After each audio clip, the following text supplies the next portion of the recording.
Happy Monday, everybody. That's right, it's Monday. For those of you cooped up in your house, it's Monday. And we got ourselves two events going on this week, one in the Tower of Doom and one in an invasion starting on Friday. And there's two super saucy weapons that come with it. So let's jump on in and see what that is right now.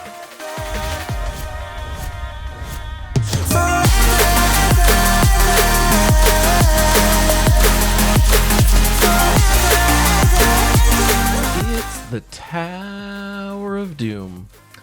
Tower of Doom with brown stuff. So this week, Tower of Doom, and you are putting together brown teams, and you are buying all of your tiers up to at least 4 because the weapon doesn't suck. And then you smash on through, blow up them dooms. Remember that floor 25 is the highest it goes as far as the Doom Forge scrolls things go. So if you're looking to upgrade your weapon, level 25 is as high as it goes, which means there's 25 scrolls you can get, which means that if you need more than 25 scrolls to upgrade your weapon, you're going to have to buy some tiers, hence why mine is up to 5. But let's talk about that weapon. So this is the Doom Sledge, which is very reminiscent of the Doomed Gavel that we got last time. This is a different variant of the Doomed weapons, and these are obviously quite good, because it does all kinds of stuff.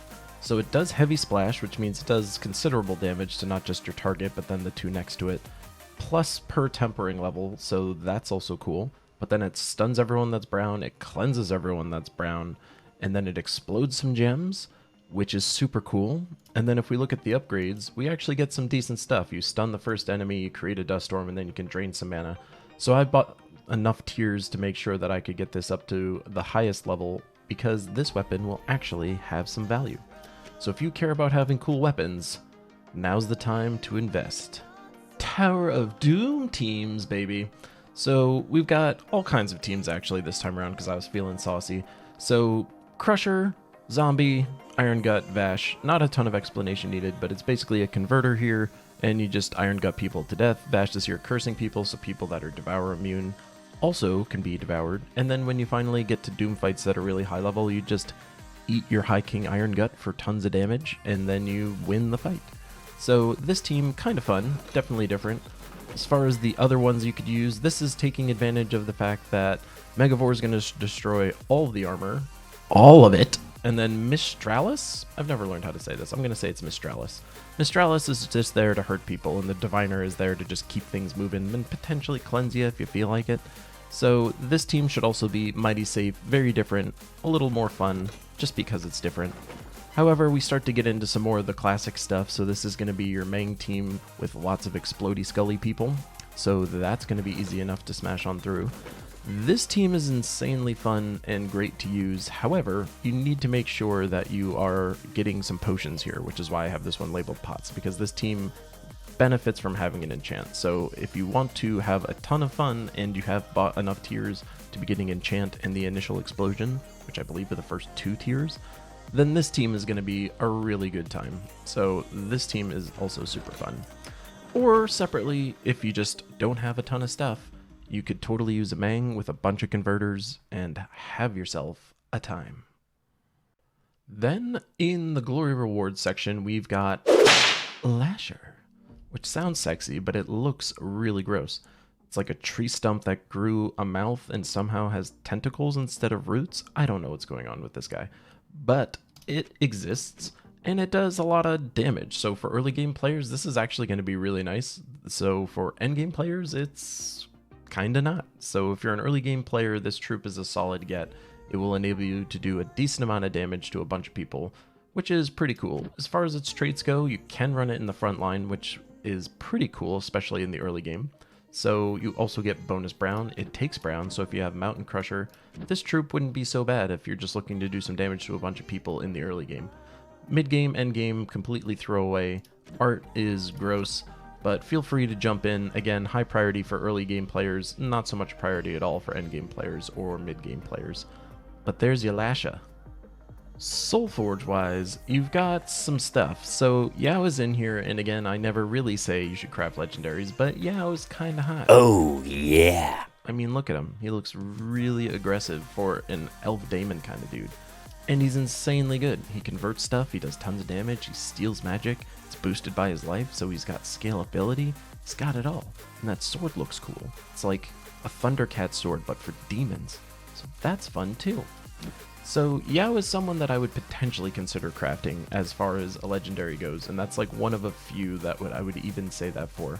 So if Yao is someone that's been extremely elusive, I know a lot of people have had trouble getting Yao for God knows what reason.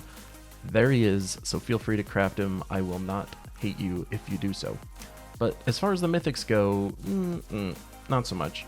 Grey King is the one, and Grey King again is much more of a PvP troop, so if you're doing PvP fights, if you like Guild Wars, this is going to be a mythic that's going to get you a lot of miles, and this is something that if you have 2 of him, actually makes him a lot better, since this whole undead pumping thing totally doubles when you have 2 of them, so Grey Kings just start to get all kinds of bananas. So if you were looking to craft a mythic this time around, the only high priority one I would say is Grey King, probably followed by Worldbreaker, but Worldbreaker's not exactly the most inspiring mythic, it's just functional, it just does good stuff. Exploding the board and doing damage to all, potentially scaling a little bit, not the worst. So Worldbreaker would be the other one, but Grey King is definitely the highest priority. I would even say Yao over Worldbreaker, honestly. So if you're looking to craft some stuff, it would be Grey King, then Yao, then Worldbreaker, them's your troops. For the weapons, this is kind of a weird one. So if you're an early game player, for God knows what reason, you might be thinking I should craft War and Peace, because this does damage to all and it gives attack to people. This seems like a really cool weapon. And it is. In the early game, this is a very good weapon.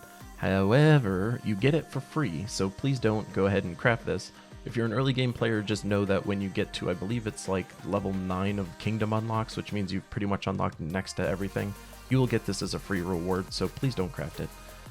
But beyond all of that, you will be able to potentially craft the Grudge Keeper, which is doing a mix of stuff based on Khaziel allies. Khaziel is the Dwarf Kingdom.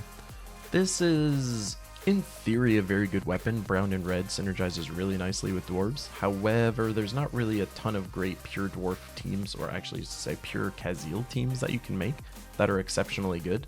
So that's what's holding this weapon back. But this would be the highest priority craft as far as the weapons are concerned. It's just not one that I would even really strongly recommend you craft if you're like hurting for resources. I wouldn't really break the bank for a Grudge Keeper. But if you did want to just collect stuff, Grudge Keeper, add it to your collection today. Which takes us to the spoilers. On Tuesday, we're going to have an all-seeing eye faction assault. This is a very easy one to get through because you can use the Holy Team, which just beats everything. So feel free to jump on through and blast everything with this. Super easy. Get your orbs and get out of there. And if you feel like taking it to 500, this is a fairly easy one to get it done on. This team can eat everything, it just beats everything. So that's your Tuesday. On a Wednesday, it's Rocky. And this is basically just giving your team some bonus if you have lots of brown troops. So if you got lots of brown troops, then this is going to be a pet that is useful to you. So this will be out there on Wednesday. Feel free to snag it, because what else are you going to do? On Thursday, we get ourselves Rune Priest class event. So Rune Priest is actually a decent class that's being held back by some weird stuff. Mainly that it doesn't have 50% mana start or mana bouncing. Those are probably the 2 things that hurt it the most. But as far as talents go, it's actually not a bad class. So you get Impact, which inflicts stun, which is cool. You can have some random nonsense at this level, but then you can start with a barrier, which is also kind of fun. And then you can either choose to have extra damage based on your armor, which is fun, or these other 2 pieces of crap. But then you also get barriers on browns, which of course is super classic. And then you do get access to banishment, which is becoming more and more important these days. So a class that gets barrier on brown and has banishment is very cool. The problem is that Sentinel exists, which can also do this. So in that instance, it's getting a little bit weirder to recommend this class versus a Sentinel, because the Sentinel can basically do everything that this can do. The main difference is that you can get 50% mana start using Troop with this in King Highforge. There's too many troops that have that combo of words together, I think. Regardless, you can get yourself 50% mana start, but it's not great. Using King Ironforge, not the best to try and sneak onto a team. So the class does have merit, but it isn't a class that I would strongly recommend, especially since a Sentinel exists. But with that all being said, you just want to beat the event and get your rewards and get out of there. So these are some teams you can use to do it. This is a team that's using a Doomed Club. You could just as easily use any brown weapon that's doing damage. Heck, the War and Peace weapon that we looked at before would probably be fine. But you can use this team. This will get you that 50% mana. King Highforge, I think I said that right. This will get you your 50% mana start, it'll get you cleanse, and it'll get you a ton of damage, so this team should be able to smash on through, no problem. A little bit weird, but it works. This is a separate team using just a classic Mang build, so this is going to get you your Mang with a lot of converters or mana creators. You'll have barriers on browns constantly, and you're good to go. I'm running this with Rune Priest just because why not level up the class while you do it, but you could just as readily switch this with Titan. If you were switching this with Titan and you were running this team, for instance, you wouldn't need to run King Highforge here. You could run literally any other troop that you'd want. He's here just for the 50% mana start. So those are your teams for the Rune Priest class event. Then on Friday, we get a double event. It's Invasion. Invasion is showing up in the middle of Tower of Doom week. This is madness. Gems be praised. We will be completely broke by the time this is done. However, these are some teams that you can use for this. So this Invasion, of course, is going to be, it's the event where you blow up towers. So you blow up towers, and that's kind of fun. However, you can use some teams that are pretty standard to beat this pretty readily. So this team is something that I'm sure a lot of you have seen before. In Explore fights, I've demoed this team before. You've probably just seen it otherwise or had it recommended to you at some point. We're using Green Seer here instead of a Harpy Mage. But this team functions and feels exactly the same. So you're using your Shield of Urskaya to pump up Rowan for his damage, and you've got Leprechaun and Green Seer here to just create lots of mana. This team is going to be able to blow up everything mighty fine. You wouldn't need to run this with Titan, so don't feel like you gotta. This event is also restricted by Fey troop types, just as an FYI. So this team totally works. Feel free to blow up towers with that team. However, separately, you could use this team. So the event troop that actually we had in the past that you could use is this man. It's Old Man Oakroot, just pointing at the young whippersnappers on his lawn that he wants to get off. Or maybe saying something nice, but he looks kind of mean, so I suspect he's saying some mean stuff to some kids. But this is destroying all the armor on a tower and then also doing a crap ton of damage. So what's nice about this is that since it's removing all the armor, it's really potent. Like this troop alone, every time he hits, is going to be able to basically kill a tower. So you could easily create a team that is more focused on just casting this troop a lot if you wanted to do that. However, I just have it mixed in with basically a bunch of other converters and having a Mang. So this will give me 2 damage sources here. So feel free to, like, Green Seer would go nicely here instead of Banshee if you were trying to, like, prioritize Old Man Oakroot instead of the Mang. Feel free to do that if you want. But this team will also be able to blow up lots of towers nice and easy. And again, this is the troop you'd want to mix in if you just want to super blow up towers. But those teams will also super work for your tower destruction starting this Friday. Also coming with this event is a new weapon. I'm assuming you'll get this in the shop and it'll be a tier 3 thing if it's like everything else in the past, potentially tier 4. But this will be a new weapon that you can get. It makes gems and it does damage, so that's kind of fun. And it's boosted by Fey allies times 6, so that's not awful, so the damage to all is going to be pretty decent. Then it creates a mix of green and purple for each Fey ally, so this is going to be a Fey-specific mixed weapon, which is really nice because there's been a lot of times where there's been like a mixed type based on a kingdom that happens to have a lot of Fey in it. I believe it's like the Brightwood Forest or something like that. But this time around we're getting an actual Fey mixed weapon, so this weapon will actually have future viability. I do recommend you end up getting this weapon. Make sure you snag it on Friday as part of the event. This weapon will eventually have some value. Fey classes that you could potentially pair this with would be the Hierophant or the Frost Mage, both of which are decent classes. Frost Mage much more so, Hierophant less so. However, this weapon also still pretty darn good. As far as its upgrades go, there's nothing like exceptional in here. You'll Fairy Fire somebody, which is always fun, but aside from that, you're really getting this weapon for the mix of the mana, and green and purple go pretty nicely with Fey troops as well. So this weapon on Friday, snag yours. And there you have it, everything going on this week.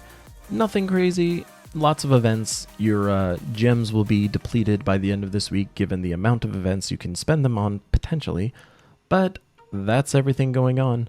Of course, I'll be streaming randomly throughout the week. Unfortunately, my schedule that's over here isn't super accurate at the moment, but if you are looking to find out when I go live, feel free to join my Discord. I'll make sure it's linked in the description below.